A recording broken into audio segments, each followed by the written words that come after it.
Salut, c'est Florian, bienvenue dans cette nouvelle vidéo et désolé pour le retard de cette dernière et donc des prochaines qui s'en suivront. C'est tout simplement lié au fait que je travaille énormément, ce qui est plutôt une bonne nouvelle. Donc je vous prie de m'excuser, je tourne cette vidéo le 7 août 2023, donc je la publierai le 8 et toutes les autres vidéos top 5 d'actions s'en suivront, ainsi que les bilans mensuels. Voilà donc pour la petite annonce de début de vidéo. Donc oui, j'ai acheté des appartements, je les rénove. J'ai un travail en Suisse qui me prend énormément de temps. Donc je n'ai pas pu tourner les vidéos plus tôt. J'en suis désolé, mais j'en suis à la fois très content. Ça veut dire que les choses bougent. Et donc j'en parlerai dans le bilan mensuel complet de mon patrimoine dans la dernière vidéo du mois d'août. On attaque donc avec aujourd'hui le top 5 des actions de croissance pour PEA à vendre ce mois-ci. Donc d'abord le top 5 des actions à vendre et demain je te parlerai des actions à acheter en août 2023. Donc à vendre, on a d'abord LVMH qui a fait plus 2,2%.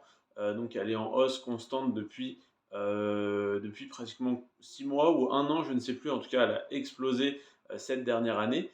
Il y a eu quelques mois où elle a très légèrement rebaissé, très légèrement corrigé, où elle aurait pu être intéressante à acheter. J'en ai parlé, il me semble, le mois dernier, ou il y a 2 mois, où il y avait eu une petite opportunité, où elle avait rebaissé de quelques pourcents.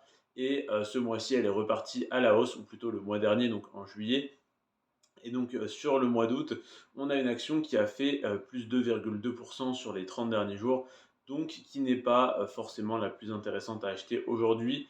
Cependant, sur LVMH, comme sur toutes les très grosses entreprises qui sont too big to fall, comment on dit, trop grosses pour couler en français, eh bien, je pense qu'il n'y a pas de mauvais moment pour rentrer.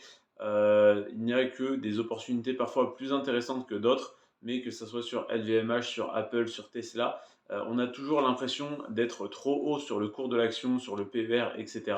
Mais ça n'est jamais vraiment le cas parce que si on regarde LVMH maintenant et dans 10 ans, même si aujourd'hui le PER est trop haut, que l'action est potentiellement surévaluée par rapport à sa valeur intrinsèque au jour d'aujourd'hui, j'espère que vous me suivez, eh bien c'est tout de même intéressant de l'acquérir, je pense, si tu souhaites la conserver 5, 10, 15, 20 ans, voire plus. Donc LVMH plus 2,2% sur le mois de juillet 2023 et plus 558% sur les 10 dernières années. Ensuite, on a Vinci de Vinci Autoroute qui a fait plus 3,6% ce mois-ci, donc qui peut être intéressante à revendre si jamais tu as beaucoup d'actions Vinci, que tu as besoin de te dégager du cash. Cependant, à long terme, c'est évidemment une entreprise que je détiens et que je compte continuer de détenir. Je ne vais pas la revendre parce qu'elle a fait plus 3,6% ce mois-ci, mais admettons que tu la détiennes depuis 6 mois, un an ou je ne sais combien de temps, que tu sois en plus-value de 20-30% dessus, eh bien ce mois-ci, on a eu encore une petite augmentation sur le cours de l'action.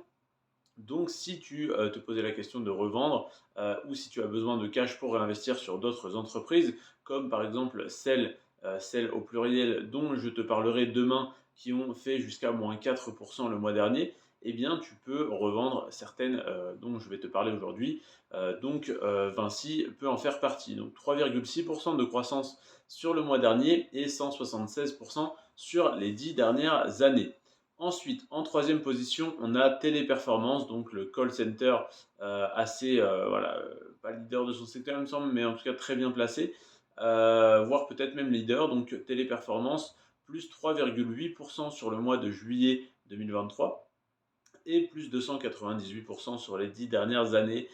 Des fondamentaux extrêmement puissants, une marge nette totalement hallucinante du fait que les employés sont payés extrêmement peu, que les coûts de l'entreprise pour un call center sont extrêmement faibles, et bien absolument, je vais dire tout le chiffre d'affaires, une énorme partie du chiffre d'affaires se retrouve être du résultat net parce que les coûts sont vraiment minimes.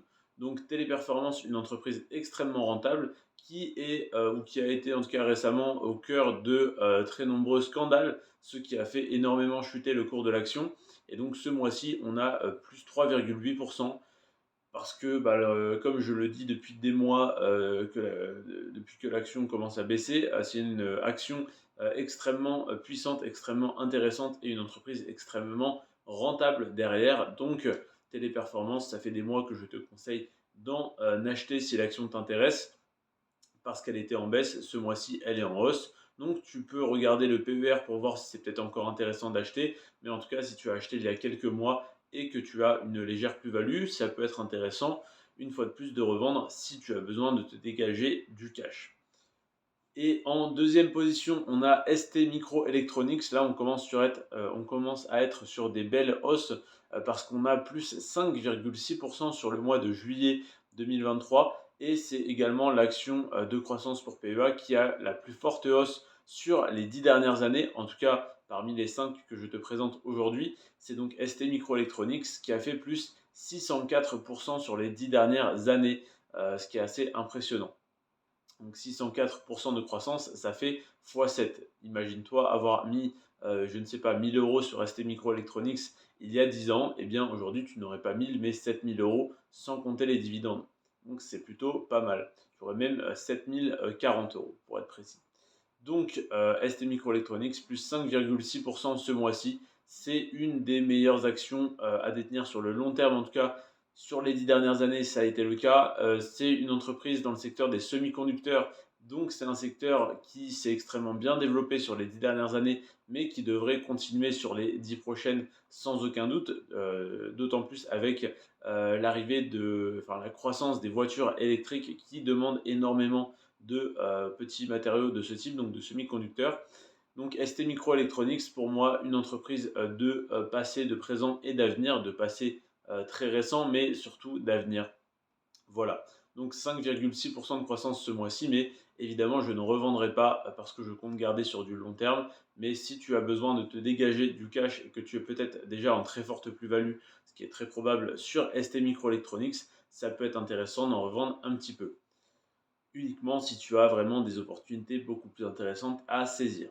Et en première position, on a Stellantis, donc le constructeur de voitures européen, ou plutôt le groupe automobile qui détient énormément de constructeurs. Donc les plus connus sont Fiat et Chrysler, mais il y en a énormément d'autres comme Peugeot et Citroën par exemple. Donc Stellantis a fait sur le mois de juillet 2023, donc en un mois, plus 10,6% de croissance, ce qui est énorme. Et sur les 10 dernières années, on est à plus 327%. Donc oui, les voitures électriques, c'est l'avenir. Oui, Tesla a beaucoup plus de potentiel d'exploser en bourse sur les prochaines années ou les prochains mois. Mais en tout cas, Stellantis a encore d'excellents résultats et donc d'excellentes performances en bourse. C'est pour ça que j'investis personnellement sur Tesla pour le côté spéculatif et parce que en fait, le business model, la manière de voir la construction de voitures par Elon Musk, c'est-à-dire faire le moins de pièces possible, qui coûtent le moins cher possible pour qu'il y ait le moins de main-d'œuvre possible, enfin, réduire tous les coûts pour au final avoir une voiture qui ne coûte pratiquement rien, si ce n'est les composants, donc si ce n'est les matériaux, et limiter au maximum évidemment grâce aux économies d'échelle le coût des matériaux. Donc le business model, la façon de voir la création de voitures ou même la création de maisons comme il est en train de faire avec, je ne sais plus comment s'appelle l'entreprise, mais avec une petite entreprise voilà, qui fait des maisons en kit, disons.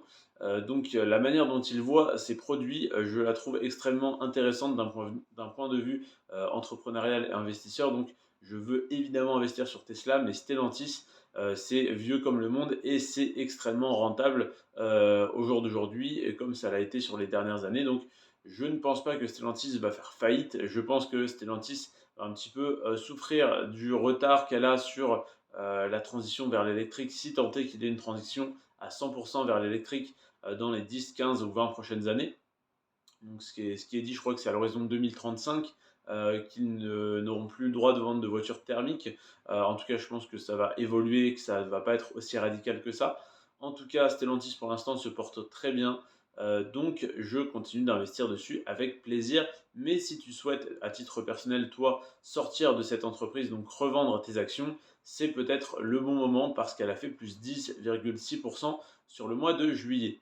Voilà, j'espère avoir pu t'aiguiller, t'orienter un petit peu dans tes choix sur tes investissements. Je ne suis pas conseiller financier, je ne donne pas de conseils en investissement, simplement mon propre avis et des chiffres que je recense sur des sites comme boursorama.com et comment il s'appelle? Zonebourse.com. Donc ne m'incrimine pas si jamais les informations ne sont pas exactes au moment où tu vois la vidéo. Elles l'étaient au moment où j'ai fait mes recherches, donc fin juillet ou début août.